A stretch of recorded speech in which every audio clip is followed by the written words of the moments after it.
먼저 이재명 대표의 세 번째 검찰 출석 상황부터 짚어보겠습니다. 이 대표 당초 알려진 11시보다도 20분 정도 늦게 출석해서 포토라인 앞에 섰습니다. 네, 이 대표는 앞서 두 차례 이 검찰 출석 때와 마찬가지로 오늘 검찰 출석에 앞서도 이 포토라인에서 자신의 입장을 밝혔습니다. 이 성남FC 의혹과 대장동 의혹, 또 이어서 변호사비 대납 의혹까지 검찰이 자신이 연루됐다는 증거 하나 제시하지 못하고 있다면서 이 검찰 수사를 강하게 비판했는데요. 이 대표는 앞서 두 차례 포토라인에 섰을 때는 자신이 얼마나 결백한지를 강조했는데 오늘은 이 자신이 지금 얼마나 괴롭고 힘든 상황인지를 강조해서 눈길을 끌기도 했습니다. 회술래, 즉 과거 목을 벨 죄인을 처형하기 전에 얼굴에 회치를 한 후 사람들 앞에서 내돌리던 상황까지 빗대어서 자신의 심경을 밝혔습니다. 오늘 검찰에 출석한 이 대표 모습부터 영상으로 보겠습니다.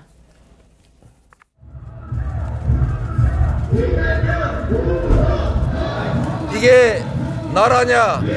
라는 의문이 들고 있습니다. 정치검찰을 총동원해서 정적 죽이기, 전 정권 지우기에 칼춤을 추는 동안에 곳곳에서 국민들의 곡소리가 늘어나고 있습니다. 사실 많이 억울하고 많이 힘들고 많이 괴롭습니다. 지금처럼 포토라인 플래시가 장렬하는 이 공개 소환, 회술래 같은 수치입니다. 그렇지만 제 부족함 때문에 권력의 하수인이 된 검찰이 이제 권력 그 자체가 됐습니다. 모두 제 업보로 알고 감수하겠습니다. 유권무죄, 무권유죄의 검사 독재 정권에 결연히 맞서겠습니다. 이 대표 아주 강하게 대여 공세를 펴면서도 또 이제 여론의 동정을 구하는 듯한 그런 분위기도 함께 엿보였는데요. 오늘 검찰 출석에 과연 민주당 의원들이 동행을 할지 이 부분도 사실 관심을 모았죠. 이 대표는 이제 나홀로 출두 이 부분을 강조를 했었는데 오늘은 먹힌 것 같습니다. 네, 말씀하신 것처럼 이 대표는 이번 검찰 출석을 앞두고 이번에야말로 혼자 가겠다면서 민주당 지도부와 의원들에게 동행하지 말 것을 강조했었죠. 이를 두고 당내 일각에서는 살짝 가겠다 이렇게 동행 의지를 드러내기도 했었지만 결국 당 지도부와 의원들은 이 대표의 뜻을 받아들여서 오늘 출석에는 동행하지는 않았습니다. 이 대표가 나홀로 출두를 강하게 호소한 배경을 놓고 여러 가지 해석도 나오고 있는데 국회에서 이 체포 동의안 표결 수순이 다가온다는 그런 관측하에 이를 대비해서 미리 당내 잡음을 최소화하고 당심 다지기에 나섰다는 해석도 있고요. 또 앞서 두 차례 출석에서 세력을 과시한 뒤에 이번에 혼자 출석하면서 분위기를 반전시키고 또 이 정치적 희생양 이미지를 부각하려는 의도가 있다는 그런 해석도 나옵니다. 그런가 하면 민주당 박찬대 최고위원은요, 오늘 한 라디오 인터뷰에서 이 대표가 혼자 가도 될 만큼 이 검찰 수사에 자신감을 피력한 것이다라는 해석을 내놓기도 했는데요. 이처럼 오늘 이 대표의 출석에 민주당 의원들의 동행은 없었지만 오전부터 이 대표의 지지자와 또 반대쪽 수백 명이 또다시 운집에서 이 맞불 집회를 벌이며 이 검찰청 앞의 혼란은 여전했습니다. 오늘 오전 검찰청 앞 풍경 보시고요. 또 박찬대 최고위원 목소리도 이어서 보시겠습니다. 이재명 절대 지켜! 절대 지켜! 절대 지켜! 이재명 부서! 저도 이번에는 안 갑니다. 이번에는 여러 번 당부를 하시더라고요. 제가 볼 때는 혼자 가도 감당할 만한 자신감이 있지 않나 생각도 들고요. 또 혹시나 있을 수 있는 당과 지지자들에 대한 그런 부담감 주고 싶지 않다라고 하는 의중도 있지 않을까 생각하고요. 당초 검찰은 이제 오늘 오전 9시 반까지는 나와달라 이렇게 요구를 했었는데 이 대표가 11시에 검찰에 나가겠다 이렇게 주장을 하면서 그 이유로 들었던 것이 오늘 오전에 당 최고위원회의에 참석해야 한다 이런 얘기를 했었죠. 그렇다면 오늘 역시 이제 최고위원회의에 참석하고서 검찰로 갔는데 회의 석상에서는 또 어떤 얘기가 나왔습니까? 네, 이 대표는 오늘 오전 검찰 출석에 앞서서 최고위 회의에 참석을 했는데요.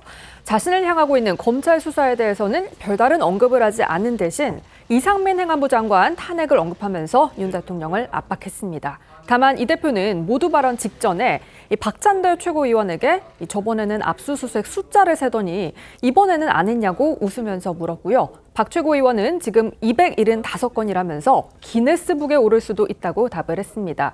검찰 수사를 애둘러 비판한 것으로 보이는데요. 오늘 최고위 회의에서 나온 이 대표 목소리 들어보겠습니다. 저번에는 압수수색 숫자 세시던 이번에는 왜 안 세주셨어요? 지금 275건입니다. 275대 0.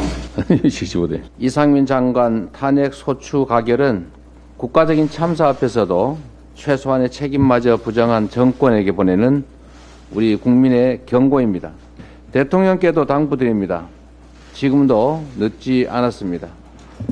직접 유족을 만나 사과하시고 참사의 상처를 치유하는 데 앞장서 주십시오. 이제 관심은 오늘 이 대표의 그 검찰 대면 조사에서 과연 검찰이 내놓을 창은 무엇인지 또 이 대표가 내놓는 방패는 또 어떤 것일지 이 부분에 쏠리고 있습니다. 이 대표 포토라인에서부터 앞서 제출한 서면 진술서로 가름하겠다, 사실상 입 열지 않겠다 이런 입장 공표했죠. 네, 이 대표는 대장동 위례 의혹으로 첫 번째 검찰 출석을 했을 당시에도요.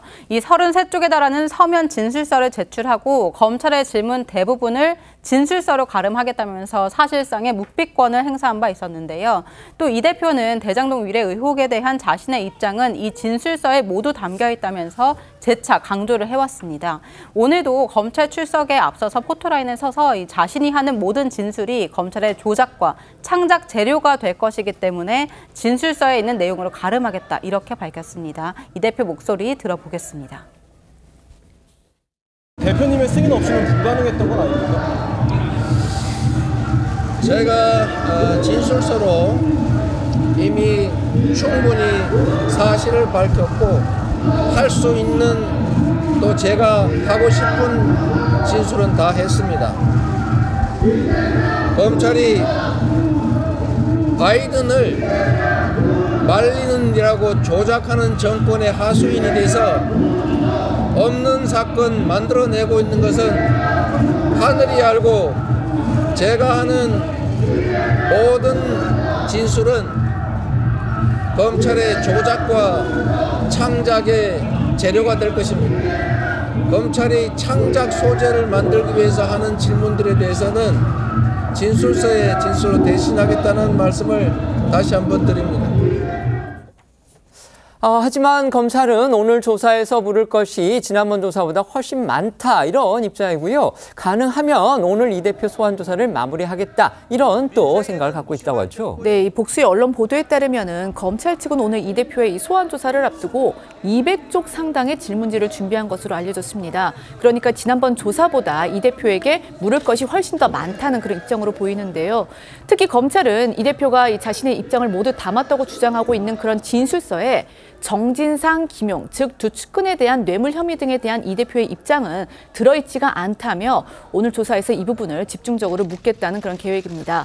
검찰은 또 이 대표가 위례 대장동 개발 사업의 최종 결정권자였던 만큼 민간업자들에 대한 특혜 제공이나 또 이들로부터 뇌물 등에 대해서 보고를 받고 승인 또는 묵인했을 거라고 의심을 하고 있죠. 검찰은요, 김만배 씨가 정 전 실장과 김용 전 부원장 등 이 이재명 측에게 약속을 했다는 천화동인 1호 배당금, 즉 428억 원 의혹에 대해서도 이 대표에게 집중 추궁할 것으로 보입니다. 검찰은 오늘 이 대표 소환 조사를 끝으로 대장동 수사 마무리 수순에 들어갈 것으로 보입니다. 또 조사가 마무리되는 대로 사안의 중대성 등을 감안해서 이 대표에 대한 구속영장을 청구할 가능성도 나오는데요.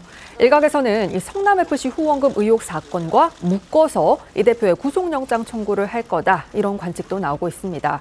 하지만 앞서 전해드린 대로 이 대표가 검찰이 당초 요구했던 오전 9시 30분보다 늦은 건 물론이고요.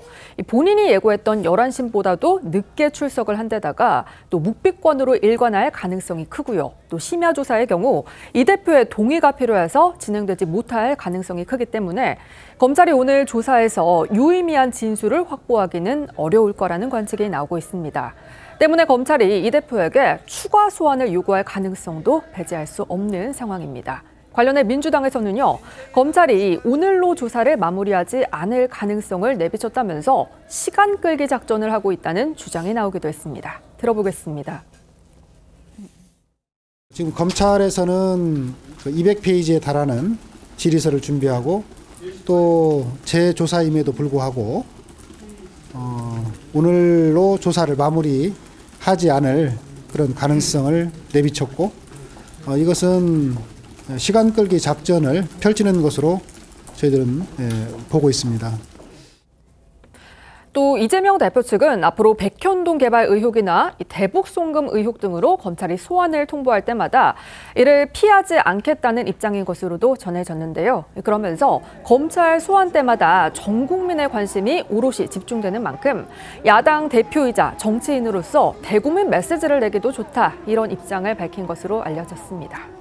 이재명 대표의 세 번째 검찰 소환을 앞두고서 여야 공방 더욱더 격화하고 있죠. 네, 이 민주당 정청래 최고위원은 군인이 총칼로 사람을 죽였다면 검찰은 선택적 수사와 토끼몰이식 영장 청구, 또 기소로 사람을 죽이고 있다고 비판을 했습니다. 반면 국민의힘 성일종 정책위의장은요, 이 이재명 대표가 자기 마음대로 검찰 출석 시간을 통보하는 특권을 누리면서 이 정치 탄압받는 피해자 이미지까지 연출하고 있다며 떳떳하게 수사에 임하라고 촉구했습니다. 오늘 나온 여야 목소리도 들어보겠습니다. 군인들이 총칼로 사람을 죽였다면 검사들은 선택적 수사의 총으로 토끼몰이식 영장 청구와 기소의 칼로 사람을 죽이고 있습니다. 이재명 대표는 자기 마음대로 11시에 출두하겠다며 국회의원과 야당 대표의 특권을 마음껏 누리고 정치 탄압받는 피해자 이미지까지 연출을 하고 있습니다. 오로지 머릿속에 검찰에 탄압받는 사람으로 보이기 위한 피해자 코스프레일 뿐입니다. 꼼수 부리지 말고 떳떳하게 수사에 임하시기 바랍니다.